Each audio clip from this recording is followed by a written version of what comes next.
morning, my name is Eric Dillner, and I'm the CEO of the Shoreline Arts Alliance. Thanks for joining us today. We are introducing a wonderful program to you, which is called Arts Net90. It's an opportunity that Shoreline Arts Alliance has created for artists, arts organizations, those who just love art, can come together and find out about what each other is doing throughout the community.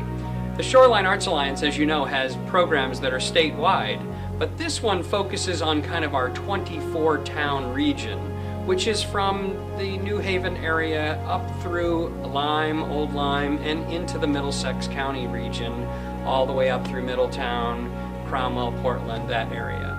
We meet in various places around that community every other month so that we can basically help those folks do what they do best. Learn from each other, learn about the kinds of work that they're doing in the community that they're in, and maybe find ways that they can collaborate. So Shoreline Arts Alliance is always there to try to find a way to help people do their job and to get people connected with those who are doing a wonderful offering in the arts community. Today we're at the Guilford Arts Center for Arts Net90, and we have the pleasure of having Ron Kuntz join us from University of New Haven.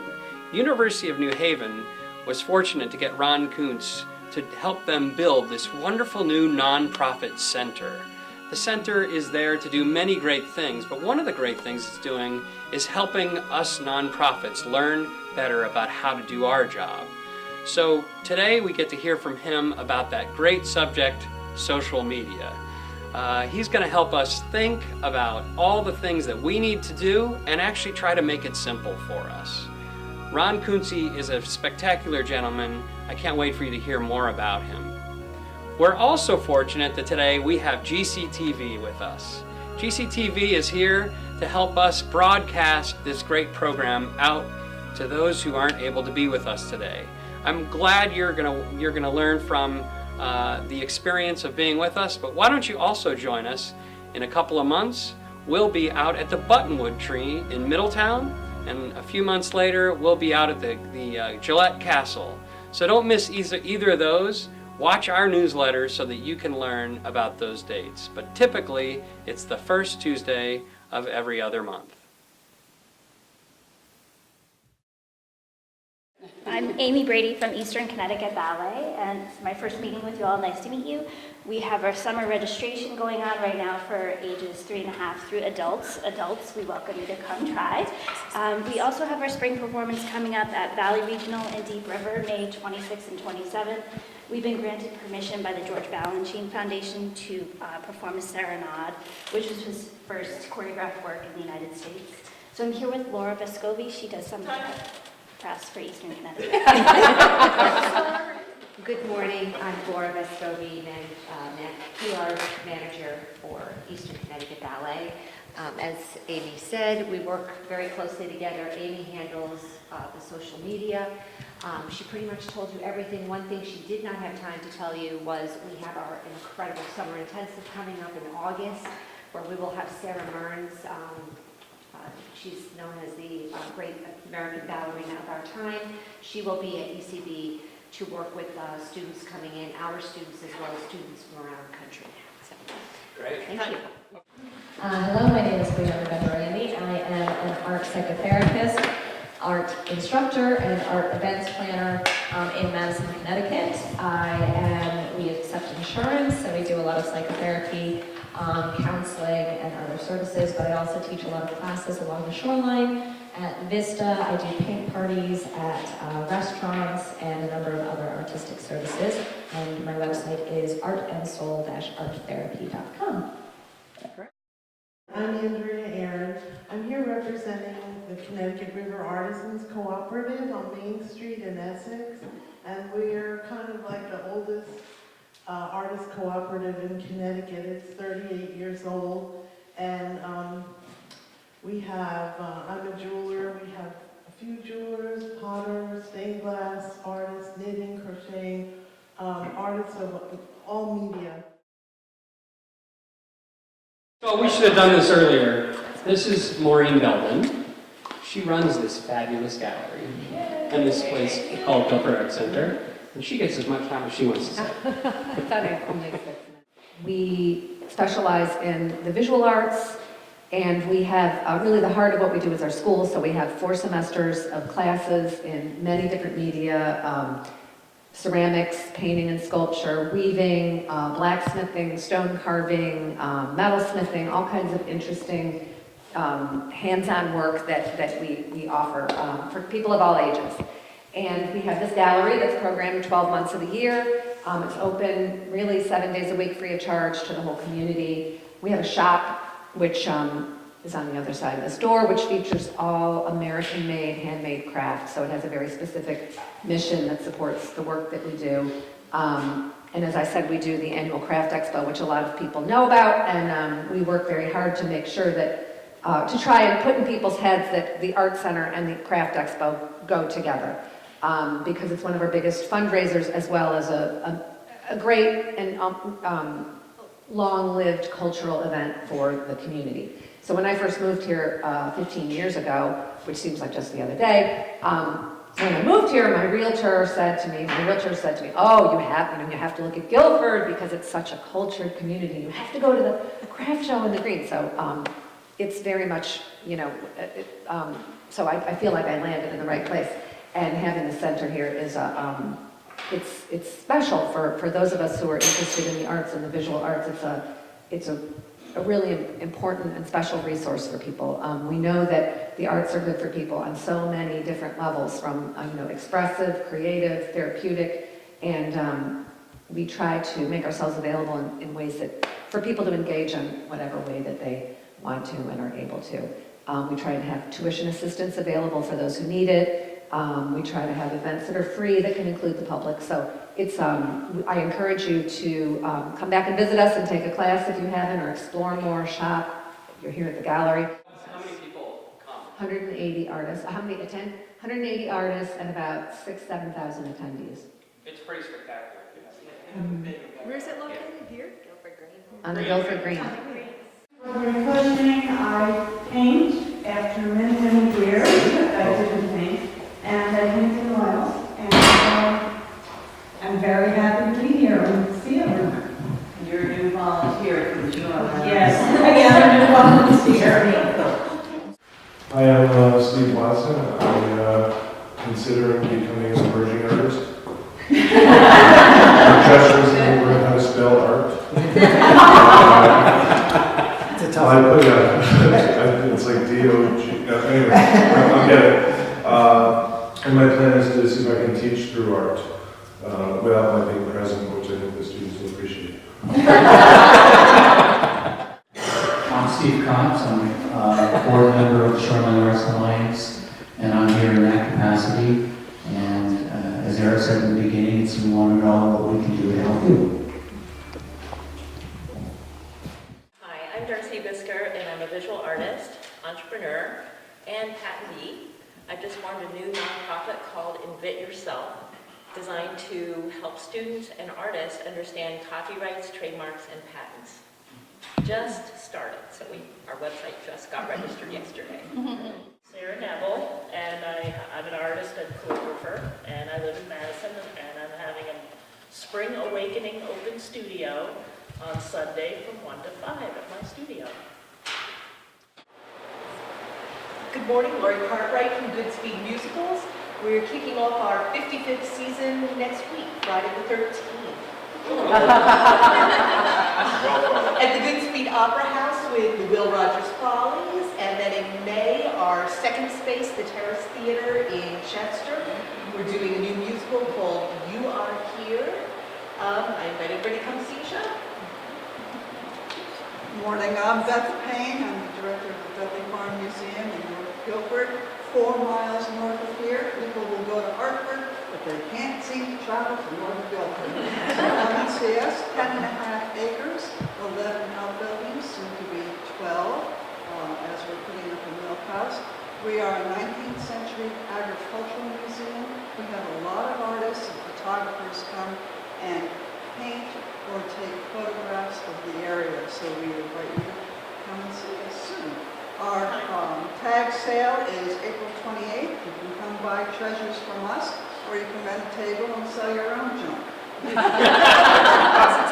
So give us a call if you're interested in coming to our tax. I'm Jane Romero of Guilford, and I started painting a little late in life, and I love it, so I'm going to try to sell some paintings. That's about it. And I'm here to film, of course, and to find out what Net90 is about. That's about it. And who's the gentleman with you? Mark Reveau. Mark, like to say something? He's just in this for fun. Okay. Time. Okay, great. Thank you. The reason we're hosting this today, or together, is that I wanted to show you yet another aspect of the Shoreline Arts Alliance. So this show is actually one of the shows that started Shoreline Arts Alliance 37 years ago. The group of people got together and said, let's do a movie, let's do some kind of a movie type of review or create movies or something like that, and it didn't work, and so they ended up doing a photography show instead. And so this is what started Shoreline Arts Alliance, this competition here. It's a statewide competition, and I mention that because I know that we're focused on our shoreline-esque region, but Shoreline Arts Alliance recently figured out that there's about only like 8 or 9 towns that we don't have a member of Shoreline Arts from in the state of Connecticut. So we've broadened out quite a bit, and a lot of it has to do with this show. I'm very excited that Ron Kuntzi's here to talk to us today. Do you all put something on our website? Do you all put your events on our website? No. Okay, so I want to tell you that putting an event on our website takes 3 minutes, literally. It used to take maybe 20 minutes. Now it takes like 3 minutes. It's very easy, very, very easy.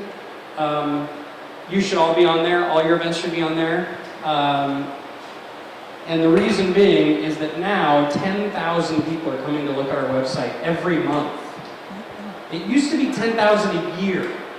It's now 10,000 a month. And it's thanks to the work that the students did guiding us, and thanks to the new website that's so easy to navigate. You know, on face value, looks like it's more about Shoreline Arts Alliance than it used to be, but guess what? That's what they taught us, is that we have to push our brand to get people to look at your work. I didn't believe in that. I thought we were supposed to push your brand. But guess what? Pushing 80 brands is confusing.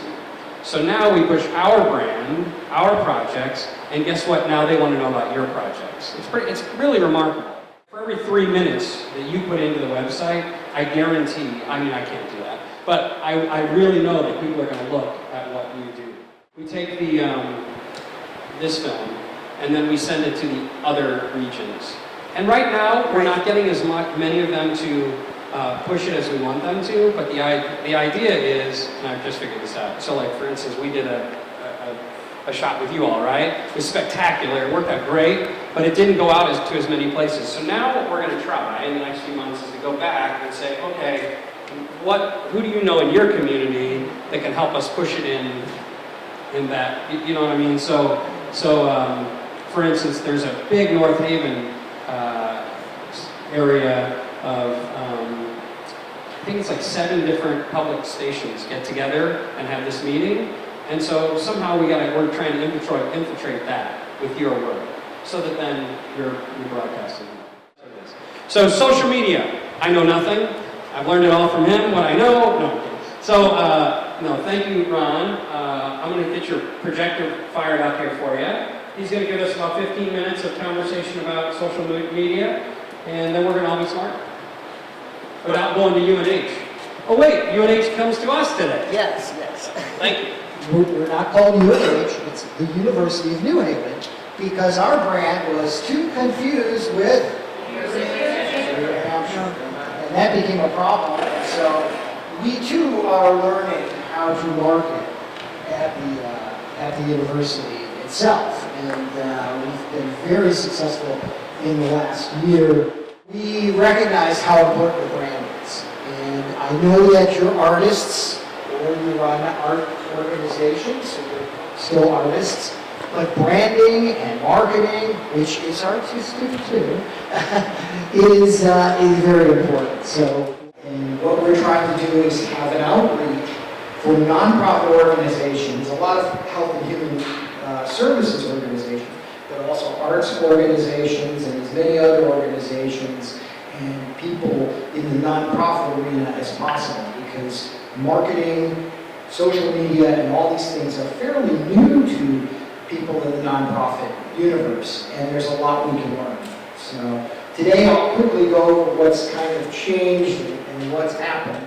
Technology that seems difficult to embrace, and it is. Don't let me tell you that it's totally not, but it is the way the younger generation connects. It is entirely their passion. It is the way they show their experiences. It is their art. It is their communication. It is their power. I mean, it is their language. We call them digital natives because it is, we complain that, oh, young people today, they don't read, they don't speak other languages, they're so limited in their breadth, and they don't dive into anything. Well, they dive into social media. They dive into the computer. That is their other language. So they all speak two languages, theoretically. They do read. They read a lot. But it's in bits and bytes and things on the internet, and it's visual.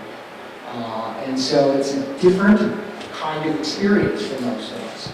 And yet we have to embrace it because it's so powerful. And if you're in the nonprofit world, not only is it so powerful, but it is still, it has small barriers to entry, which is our business term for it. It doesn't cost a lot to get in. And the return on investment is incredibly powerful. It does take time, and it really does take some money and some effort, but not a lot. For a couple $100, or maybe if you're an organization, for a couple $1,000, for a couple, I don't want to say a couple hours, your 3 minutes is good, but you have to dive into it. A couple 100 hours of volunteer time can get you tremendous amplification of what you do.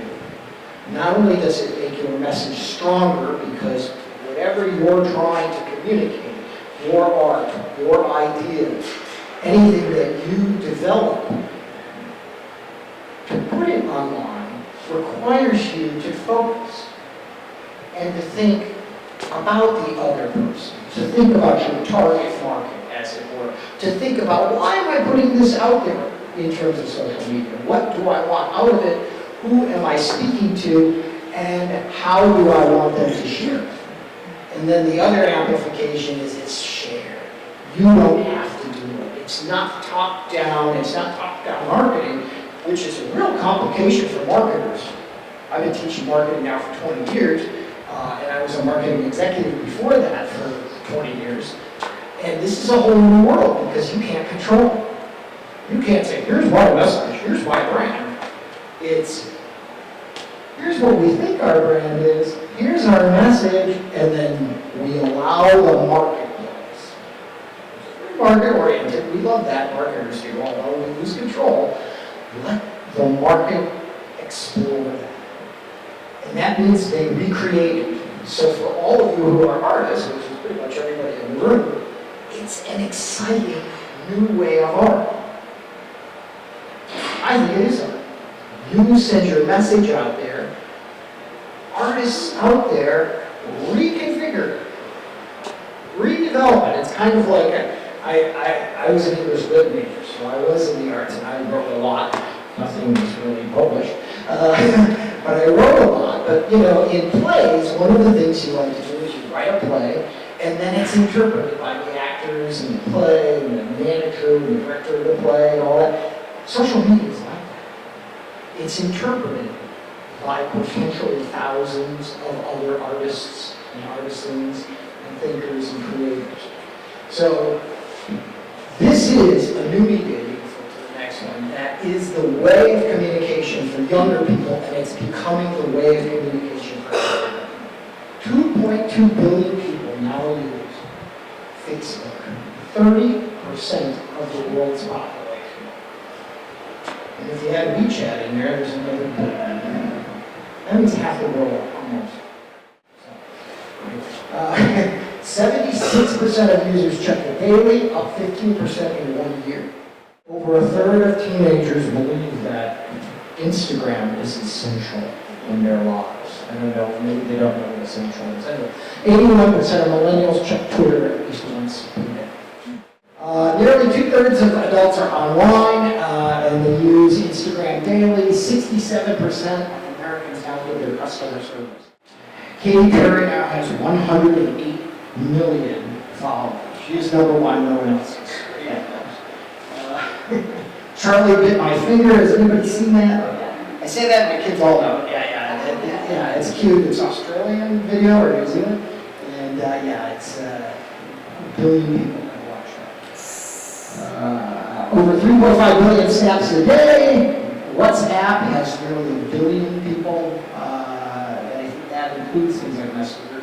And social media users grew by 125 million people just last quarter worldwide. 125 million. For those of us, or those of you in the art community, things that you really need to look at. Most of you are on Facebook, and I applaud that. And Facebook is getting more interactive. Yes, they do horrible things with your personal data, but young people don't care. Very heavily now, because LinkedIn becomes an area also that young people like to share because it helps them get jobs. Because, I interviewed with somebody whose wife or who is on the board of this organization or that organization, and it's a way to connect passions and empathy and nonprofit volunteerism with actual job search, which young people are thinking about, particularly if they're in college. And then blogging, of course, is very important for artists. To talk about their work and to talk about their art, explain their art, give narratives of their art, and show their art. It's used by the young, but also the more educated, and as we look around the room in my classes, it's more used by women. Why do you think that is?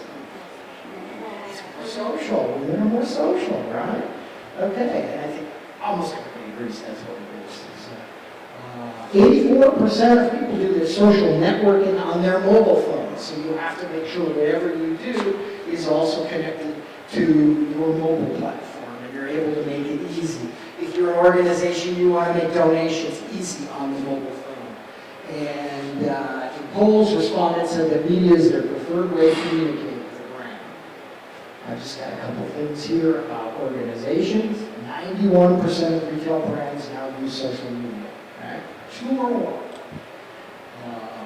It's just some percentages, and what I want to kind of end with, and then I'll give you some, there's some slides with a little more information, with just some recommendations. I'll kind of leave those up there. But this is an art, as I said. It has its own beauty. It is a way of exponentially disseminating ideas, because things are shared, and then everybody who finds you interesting shares them. So one of the other elements is you need to be honest.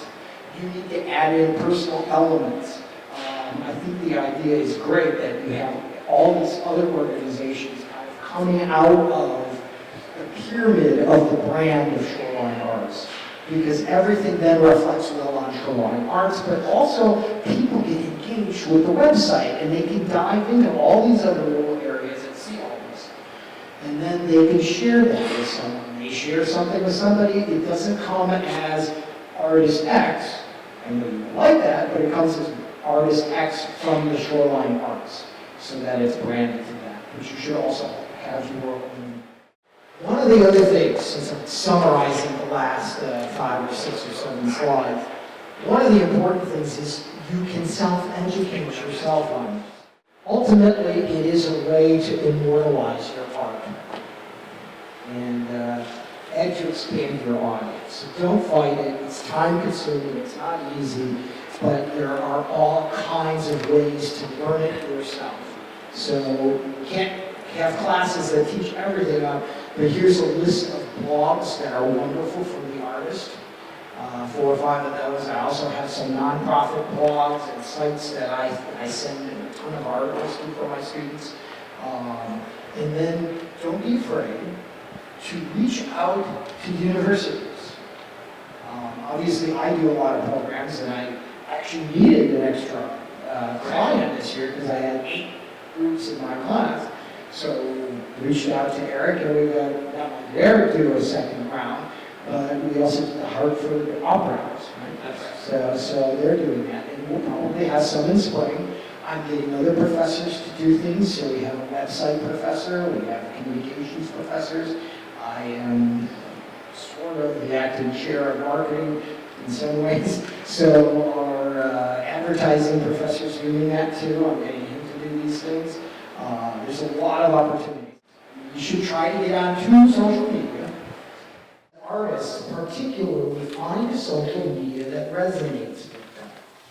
So if you're a writer, like myself, I like to talk too much, and everything is in words, then maybe, Facebook and Twitter are better, or LinkedIn, where I can share a tremendous amount of articles and information in 4 groups.